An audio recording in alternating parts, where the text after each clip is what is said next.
ৰাজ্যৰ ভিন্ন প্ৰান্তত হস্তি মানুহৰ সংঘাতৰ বিপৰীতে উদ্বেগজনকভাৱে দিনক দিনে বৃদ্ধি পাইছে বান্দৰৰ সমস্যা। সামগুৰি, ব্ৰহ্মপুৰ, পুৰণিগুদাম, আউনিয়াটি, গধৰীয়া, কৰনি, চলচলি, নলবৰা গাঁও আদিকে ধৰি ৰাজ্যৰ বিভিন্ন প্ৰান্তত বান্দৰৰ উপদ্ৰৱে ত্ৰাহি মধুসূদন দেখুৱাইছে ৰাইজক। কি ঘৰবাৰী, কি খেতি মাটি সকলোতে এতিয়া বান্দৰৰ ৰাজত্ব। বান্দৰৰ উপদ্ৰৱৰ বাবে এতিয়া খেতি কৰিবলৈ এৰিছে সাধাৰণ কৃষকে। খেতি মাটিত উপদ্ৰৱ চলোৱাৰ সমান্তৰালভাৱে গৃহস্থৰ ঘৰৰ ভিতৰতো ভয়ংকৰভাৱে নিতৌ উপদ্ৰৱ চলায় কপিকুলৰ জাকে। কপিকুলৰ আক্ৰমণৰ বলি হৈ বহু লোকে বহু সময়ত চিকিৎসকৰ কাষ চাপিব লগাও হৈছে। ব্ৰহ্মপুৰ, গধৰীয়া, কৰনি গাঁৱৰ দৰিদ্ৰ কৃষকে দুবেলা দুমুঠি খোৱাৰ স্বাৰ্থত অসম চৰকাৰৰ অধীনৰ জলসিঞ্চন বিভাগৰ সহায়ত বিঘাই বিঘাই বড়ো ধান খেতি কৰিছে যদিও শ শ কপিকুলৰ উপদ্ৰৱৰ পৰা খেতিডৰা যে সুকলমে চপাব পাৰিব তাক লৈ আগতীয়াকৈ চিন্তিত হৈ পৰা দেখা গৈছে। বহু সময়ত বান্দৰৰ সমস্যাৰ বিষয়টো বিধানসভাৰ মজিয়াতো স্থান পাইছে যদিও আজি কুপতি কোনো ধৰণৰ বিভাগীয় ব্যৱস্থা গ্ৰহণ কৰা পৰিলক্ষিত নহল। শেহতীয়াকৈ সামগুৰি সমষ্টিৰ নৱনিৰ্বাচিত বিধায়ক দীপ্লু ৰঞ্জন শৰ্মায়ো বান্দৰৰ উপদ্ৰৱত অতিষ্ঠ হৈ সংবাদ মাধ্যমৰ ওচৰত সৰব হোৱা পৰিলক্ষিত হৈছে।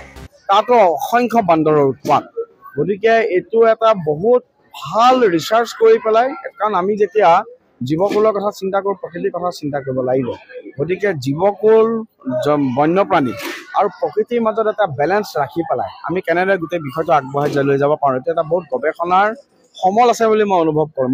লক্ষণীয়ভাৱে চৰকাৰ তথা বিভাগৰ ফালৰ পৰা শীঘ্ৰে যদি বান্দৰৰ উপদ্ৰৱ দূৰীকৰণৰ কোনো ব্যৱস্থা গ্ৰহণ কৰা নহয় তেন্তে অনাগত দিনত বান্দৰৰ সমস্যাই এক ভয়ংকৰ ৰূপ ধাৰণ কৰাটো নিশ্চিত। যথেষ্ট কৰিছে। এতিয়া বান্দৰৰ পৰা নোৱাৰে, এতিয়া এইবাৰ বান্দৰৰ পৰা ইয়াৰ মাটি খেতি নকৰে, ইয়াৰ পানী অভাল হৈ আছে, পানী চাৰিওফালে আছে, কিন্তু বান্দৰৰ অত্যাচাৰত খেতি নকৰে।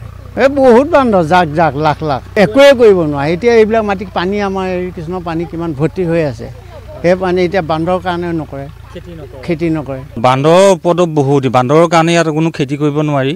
আৰু এতিয়া মানুহে বৈ খেতি কৰিছে যদিও এতিয়া পথাৰত আলু খেতি কৰিছে, আপোনাৰ মানে ৰাতিপুৱা খোৱাৰ পৰা উঠি হ'লে মানে এইফালে ৰখীয়া হ'বলৈ আহিব লাগে, নহ'লে খান্দি কুটি খাই পেলাই। এতিয়া এই ড্ৰেইনৰ কাষে বা বান্দৰ এতিয়া ধান হোৱাৰ লগে লগে ইয়াত এতিয়া ৰাতিপুৱা আহি মানুহ খাৰা হৈ থাকিব লাগিব বান্দৰৰ কাৰণে। বহুত জাক জাক বান্দৰ, জাক জাক বান্দৰ। আপোনাৰতো ঘৰততো আপোনাৰতো কি একো এটা খাৱতি পাচলি কৰি খাবই নোৱাৰি, আৰু কিবা এটা কৰি পেলাই আপোনাৰ পিঁয়াজৰ নলা এডাল, পিঁয়াজ এটা যদি গুজি থওঁ সেইটোও খান্দি খাব, বা কি বিলাহী গছ পুলি এটা ৰুলেও সেইটো উঘালি পেলাব, অমিতা পুলিটো ৰুলেও অমিতা পুলিটো আগটো ভাঙি খায়। বান্দৰ অত্যাচাৰ বহুত আমাৰ ইয়াত।